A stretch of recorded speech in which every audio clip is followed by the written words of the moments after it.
Corea del Norte y Corea del Sur. Creo que todos hemos oído hablar de estos países, al menos una vez en nuestra vida.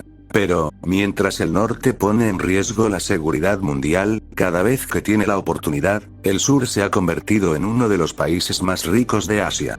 Sin embargo, ¿por qué si comparten un idioma, una identidad, y una cultura en común, están separados en dos estados diferentes? Eso lo veremos en este video, así que sean bienvenidos nuevamente, a la historia incensurable. Sin nada más que decir, empecemos. Entre el año 1392 y el año 1897. La península coreana estuvo gobernada por un régimen monárquico absolutista, denominado como la dinastía Joseon. El país en esos tiempos tenía el apodo del reino ermitaño, esto debido al desconocimiento que existía sobre el país, además de obviamente estar aislado. En 1897 se forma el llamado Imperio de Corea. Su fundación ocurrió después de la Primera Guerra Sino-Japonesa, la cual tenía como una de sus causas principales, la disputa entre China y Japón, por ver quién tenía una mayor influencia sobre la península. Por lo que, el nuevo imperio coreano, funcionaría prácticamente como un estado satélite nipón. No fue hasta el año 1905, cuando después de la guerra ruso-japonesa, Japón consolidó su influencia total sobre Corea, y ahora sí, ser un estado títere. Y para el año 1910, Japón oficialmente se anexó a la península de Corea, y se convirtió en una colonia del imperio japonés, por los siguientes 35 años. La colonización japonesa de Corea, abarcada entre 1910 y 1945, es uno de los períodos más turbios ocurridos en la historia reciente de Asia. Para empezar, los japoneses veían a los coreanos como ciudadanos de segunda categoría, así que algunos de ellos fueron ocupados como mano de obra forzada, además de también ser obligados a formar parte de los experimentos del horrible Escuadrón 731. También, los japoneses tomaron entre 10.000 y hasta 200.000 mujeres coreanas, para que fueran, esto que ves en pantalla. Aunque una de las peores partes, del período de colonización japonesa, fue el proceso de japonización de la cultura coreana, por ejemplo, las ciudades, escuelas, calles, y demás cosas, cambiaron sus nombres tradicionales, por nombres japoneses. Incluso en 1938, el gobierno japonés emitió un decreto donde todos los coreanos debían adoptar nombres japoneses, y también se restringía el uso de vestimenta tradicional coreana, e incluso del propio idioma coreano. Entre una de las peores atrocidades, fue que llegaron al extremo de forzar interrupciones en el embarazo de coreanas, y también las volvieron irreproducibles, para así, evitar el nacimiento de bebés coreanos. Y obviamente, facilitar más la asimilación, o mejor dicho, el exterminio cultural de los coreanos. Aunque, obviamente existiría resistencia, algunos de los grupos de resistencia más significativos fueron, el Movimiento 1 de Marzo, el Partido Comunista de Corea, la Liga de la Juventud Coreana, el Gobierno Provisional de la República de Corea, el Ejército de Liberación de Corea, la Liga Coreana por la Independencia, y el Ejército Rojo de Corea. Este último, estaba liderado por Kim Il-sung. Si te suena familiar ese nombre, es porque es el abuelo del actual líder de Corea del Norte.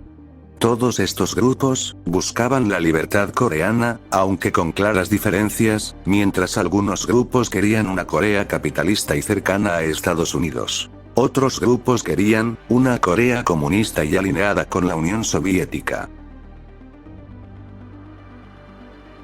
2 días después del crimen de guerra de Hiroshima, y un día antes del que ocurriría en Nagasaki, el 8 de agosto de 1945, la Unión Soviética realizó la Operación Tormenta de Agosto, invadiendo al Imperio japonés. El ejército soviético, en cuestión de semanas tomó el control de los estados títeres de Manchukuo, la Mongolia japonesa, la isla de Sajalín, las islas Kuriles, y la parte que nos importa, que es la toma del norte de la península coreana, en la cual el ejército rojo recibió el apoyo de los partisanos comunistas de Kim Il-sung. En cambio, el día 8 de septiembre, Estados Unidos realizó la Operación 40 Lista Negra, haciendo un desembarco en el sur de Corea. Por lo tanto, el Ejército Rojo se quedó en el norte, mientras el ejército estadounidense se quedó en el sur de la península. Y ambos organizaron gobiernos provisionales hasta 1948. Si el video te está gustando, no olvides suscribirte, darle like, y activar la campanita de notificaciones, para que no te pierdas ningún video nuevo. En 1948, se acordó la división de la península, tomando como base el paralelo 38. En el norte se creó la República Popular Democrática de Corea, más conocida como Corea del Norte, apadrinada por la Unión Soviética. Y en el sur, se creó la República de Corea, más conocida como Corea del Sur, apadrinada por los Estados Unidos. Los dos estados contarían con un líder. En la zona norte, Kim Il-sung es nombrado como el líder, esto en parte, debido a su colaboración con la URSS. En el sur, fue elegido Syngman Rhee, esto de igual manera, por ser cercano a Estados Unidos. Ambos gobiernos tenían la idea de reunificar la península, bajo una sola bandera. O mejor dicho, absorber la otra parte, ya que querían que su sistema fuera el que se aplicara en toda Corea. En ambos países, se reprimió a los individuos contrarios a la ideología gobernante. Por ejemplo, en Corea del Norte se crearon campos de reeducación, o mejor dicho para los considerados traidores, además de claramente, perseguir al que según el gobierno, fuera un capitalista. Mientras en el sur, el gobierno de Syngman Rhee realizó la desvivición masiva de Jeju, ocurrida el 3 de abril de 1948, esto después de una insurrección procomunista en la isla. El resultado final fueron entre 30 a 60.000 desvividos, además de también perseguir a los que según su criterio, fueran comunistas. Como ya dije, ambos deseaban unificar la península, también se odiaban mutuamente, y sumando el respectivo respaldo de las dos principales potencias del mundo, nos da como resultado, el caldo de cultivo perfecto, para el inicio de la barbarie. El 25 de junio de 1950, la República Popular Democrática de Corea invadió con 135.000 soldados al territorio sureño. El ejército se dividió en dos partes.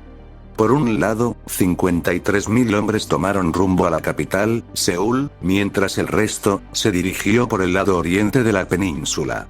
Aunque la versión norcoreana dice que el sur habría realizado con anterioridad ataques y ensayos militares, donde el ejército surcoreano cruzaba el paralelo 38. El caso es que la primera gran ofensiva fue liderada por el norte. El día 28 de junio, tan solo 3 días después, el ejército rojo coreano logra tomar Seúl, obligando a los surcoreanos a replegarse cada vez más hacia el sur de la península. Ese mismo día, se reunió el Consejo de Seguridad de Naciones Unidas, para condenar la invasión del norte hacia el sur. Y el 7 de julio, se formó un ejército de la ONU, liderado por Estados Unidos, Francia, Reino Unido, Canadá, y otros 18 países, entre ellos un país latino, Colombia. La coalición fue hecha con el propósito de defender al sur del avance comunista. El ejército internacional estaría liderado por un viejo conocido de la Segunda Gran Guerra, el general Douglas MacArthur.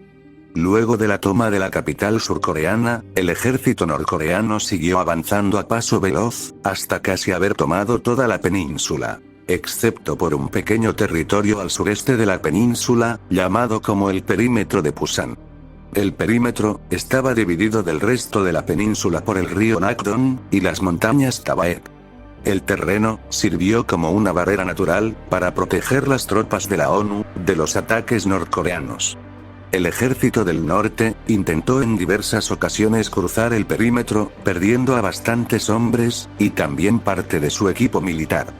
Aún así, la coalición internacional estaba acorralada en un territorio bastante pequeño, haciendo casi imposible ganar el conflicto, hasta que al general Douglas MacArthur se le ocurrió una gran idea. El plan del general MacArthur era realizar un desembarco en el puerto de Incheon, ubicado a muy pocos kilómetros de Seúl. para así poder recapturar la capital surcoreana, revertir la ofensiva norcoreana, y poder salir del perímetro de Pusan.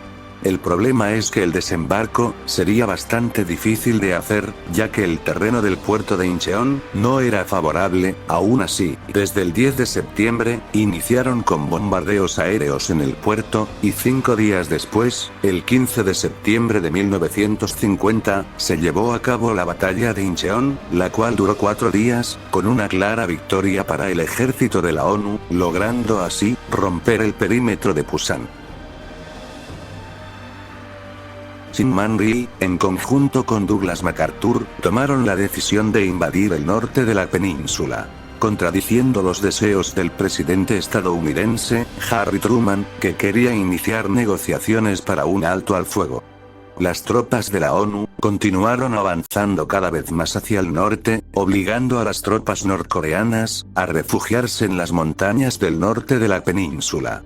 Aunque había un problema para Corea del Sur, y es que el año pasado, en 1949, un hombre llamado Mao Zedong había llegado al poder en China, y él estaba dispuesto a intervenir en la guerra de Corea, si es que las tropas de la ONU llegaban al río Yalu, que es el río que separa a la península coreana de China, esto porque según Mao, representaría un peligro para la seguridad nacional china. En ese momento, MacArthur no se tomó en serio la amenaza china, diciendo que podía acabar la guerra para antes de la Navidad, siendo un grave error de su parte.